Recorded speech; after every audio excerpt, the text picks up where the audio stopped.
Good morning, students. Today we are going to continue with our chapter that we are learning about the Egyptian civilization. And before continuing, let us go through our previous topics that we had discussed. In our previous class, we were discussing about few of the important characteristics that were existed during the Egyptian civilization. And we had studied about few of the topics here as mentioned, about the town planning, what was the system or in what way the towns were made in the Egyptian civilization.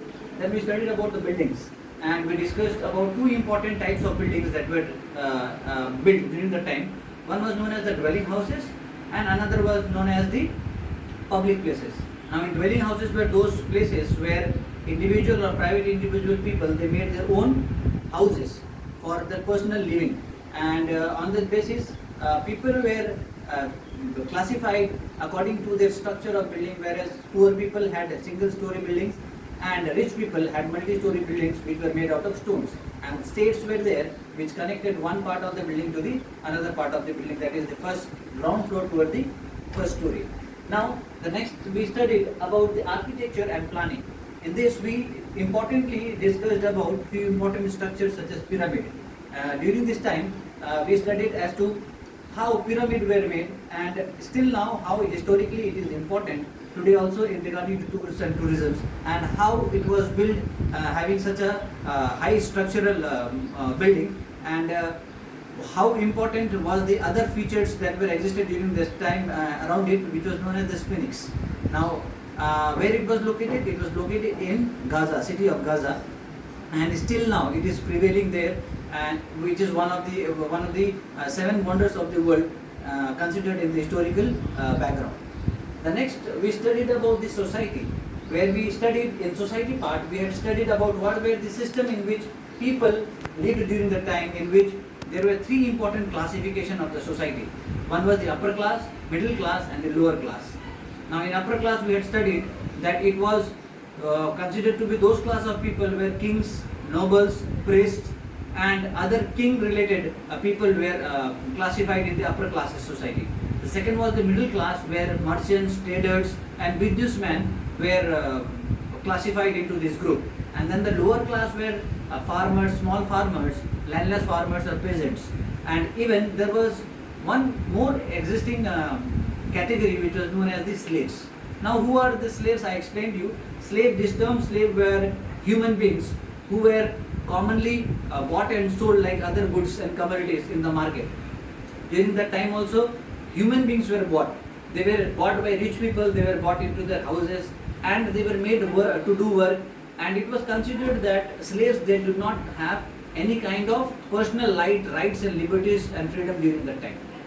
Now the next topic that we studied about the family life, where we studied about the existence of the importance of male and female in the society, where we studied about the prevalence of the male dominant society, where male played a very important part, and on the other hand we studied about the women who also were given equal rights and opportunities during this time.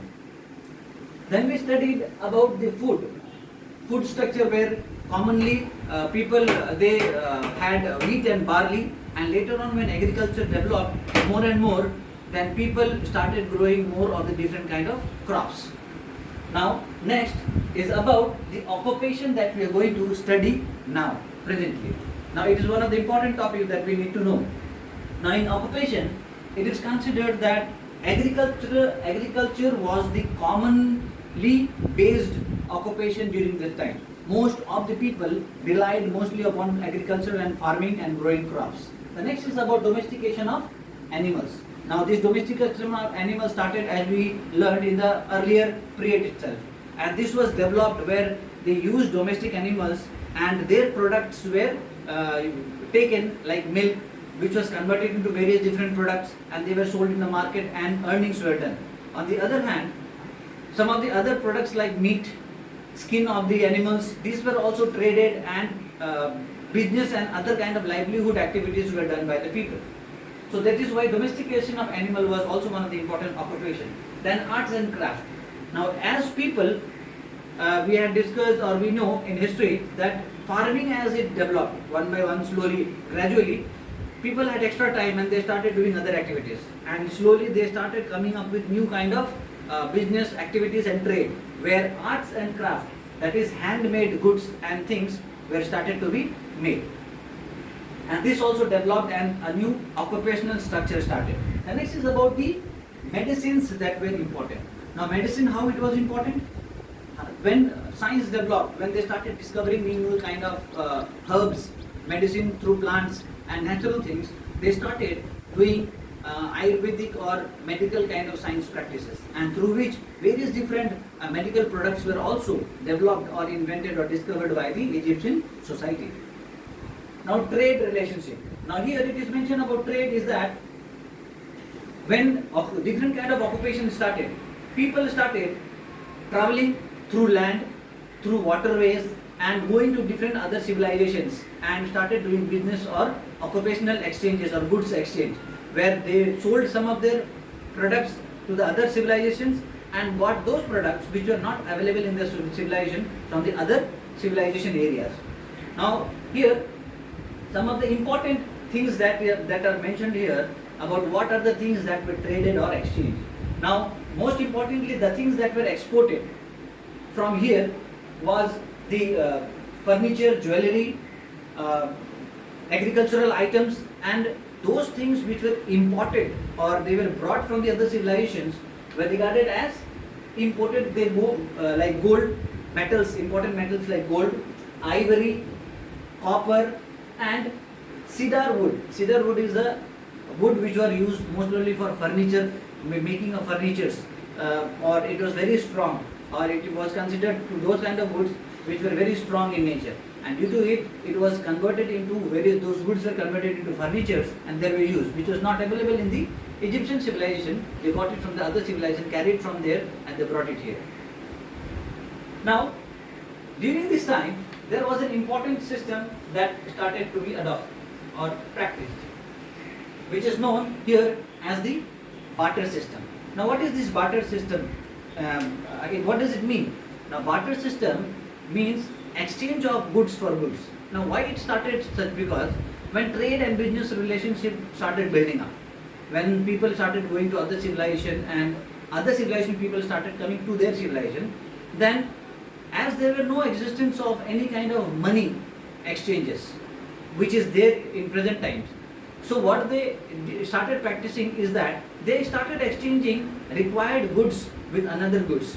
For example, if a person is requiring rice and he has other goods with him which is more or in large quantity, so the other person who requires that good which he has in large quantity, he will give that goods, and what he requires he will take from the other person.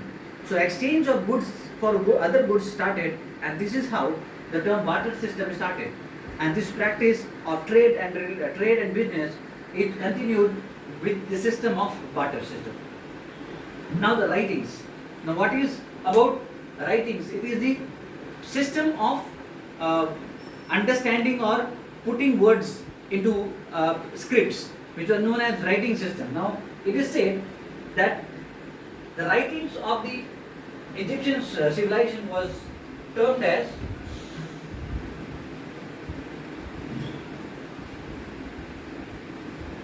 hieroglyphic. Hieroglyphic was the name that was given of the writings that were done, or the patterns of writing that was done, and which was known as the hieroglyphic script. Now, this script was considered to be in what form? It was considered to be in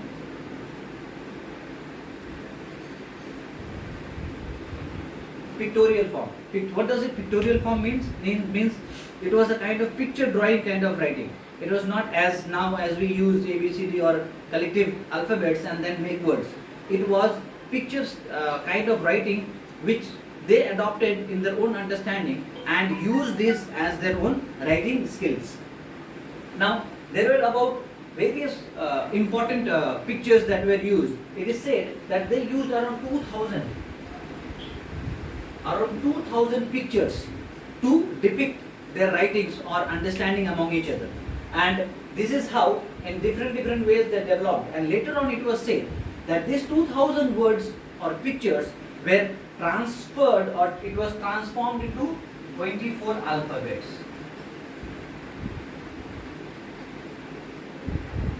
How it happened? The people started developing, they started bringing about new ideas and thinking. And as thinking and ideas developed, they consolidated these 2000 words into 24 alphabets. And these important 24 alphabets only later on were used in the writing system. So this is about the writing of the Egyptian civilization. The next is about the religion. In religion, it is considered that earlier people, most probably they worship nature as their god. And in the same way, Egyptian civilization also had a practice of worshipping the nature as their god. Now there are various important god name which is mentioned here as their religious practices.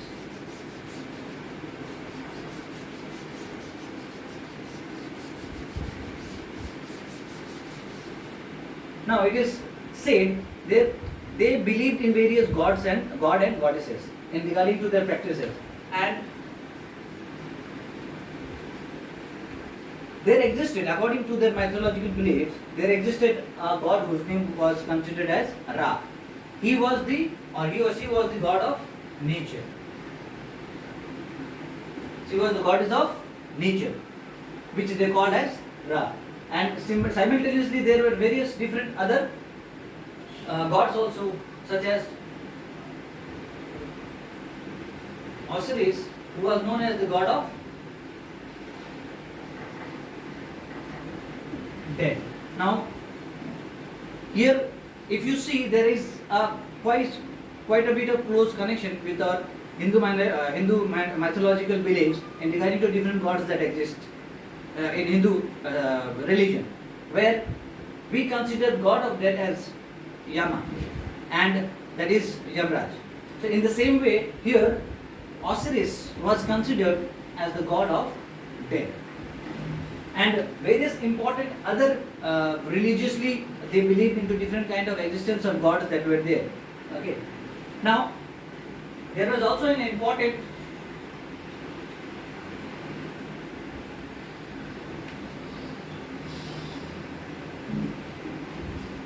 here this word Pharaoh. Now in the starting of the chapter I had told that who was considered as Pharaoh. Pharaoh was a head of the kingdom, or you can consider the king was considered or given the title of Pharaoh in the Egyptian civilization, and he was also regarded as a representative of God. He was considered as one of the person who was sent by God to rule or to take care of the Egyptian civilization. So he was also given, or he was also worshipped in the same way as the other gods were done. Now there are certain animals also who were kept as religious, they believed in religious activities, and various animals also were considered to be important in their religious practices.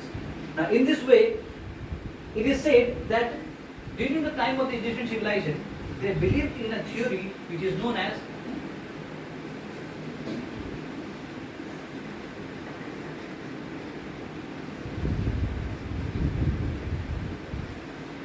life after death. Now what does it mean? Now if you see in the historical background, or you might have heard that most of the Egyptian people, when they died, they were preserved in the graveyard, and along with the graveyard there were various important things that were put inside it, like clothes, food items, gold, jewelries, and various different things. And what was the theory or the belief according to that? Now they believed that the person who dies, and when he is buried and things are being given to him along with his dead body, the person does not stay here. He again takes a new birth. A new life is given to him. And when he takes a new life, they give all these things so that in the next new life, these people or those who are dead person, they will not have any kind of problems in the new life, and they will take all these things along with them. So these things were discovered by the historians or archaeologists when they digged various important sites in the Egyptian civilization, and they came into a conclusion or consideration that this was done because they believed in the theory of life after death, whereas a person is reborn after the death and they take all those important things along with them. So these were also important things, and we have also heard about the various existence of pyramids, where these pyramids were basically built for as a burial place of the kings or the royal families, where they were wrapped in a linen cloth and various important preservatives were put into their body, put in inside a coffin, and they were placed inside the pyramid with various important things and various important materials or luxurious things that were used by the king, so that when he takes birth into a new life, he does not have any kind of problem in regarding to having those luxurious life what he had existed or what he enjoyed in this present life before his death. So this preservation of royal families were done most probably in the pyramids. Now the important thing is that the existence, if the civilization was such a big civilization and there was various different existence of various different people or activities or things that were practiced, now there were various important reasons also why this civilization declined or how it ended. Now the theory states that, historical theory states that there was various reasons for which the Egyptian civilization had declined. It is considered that this civilization had declined because as practice of kingdom started, and practice of kingdom not only started in the Egyptian civilization, it also continued in the other civilizations or other places of civilization, and there was a urge or requirement, a system started to be practiced where one king started capturing the other kingdoms and civilization or territory. So attacks started happening by the other civilization, and that might be considered to be one of the reasons why this civilization declined. And later on in the historical period, there were various repeated invasions by Babylonians, Assyrians, Persians, and even Alexander the Great. During that time was said that he had attacked the Egyptian civilization. So invasions by the outsiders were one of the important reasons why Egyptian civilization declined. The next is about that in the later period it is also told that various different other dynasties started ruling one after another, and the system of human being or the practices of human being changed. Other important factor or theory, it also states the existence of the Nile River, which was the basic lifeline or considered to be the basic lifeline, and it is said that it flooded every time. So Nile River, because of its overflow of water resources, it is said that it might be one of the reasons why the river overflowed in various different times, or due to the overflow of the river, the Egyptian civilization declined slowly and gradually in the later part of the period. Now, this is all about the chapter which states about the Egyptian civilization and their existence, and how they carried ordinary life, and still today the importance of this civilization or the discoveries or the theories that were practiced during the Egyptian civilization are still found important, which has changed the course of time, and changed in the course of time has developed human being and given us a lot of knowledge about the earlier people. So this is all about the chapter, and hope that you all are going through your notes and details that are being given to you on a regular basis. Have a good day. Thank you very much.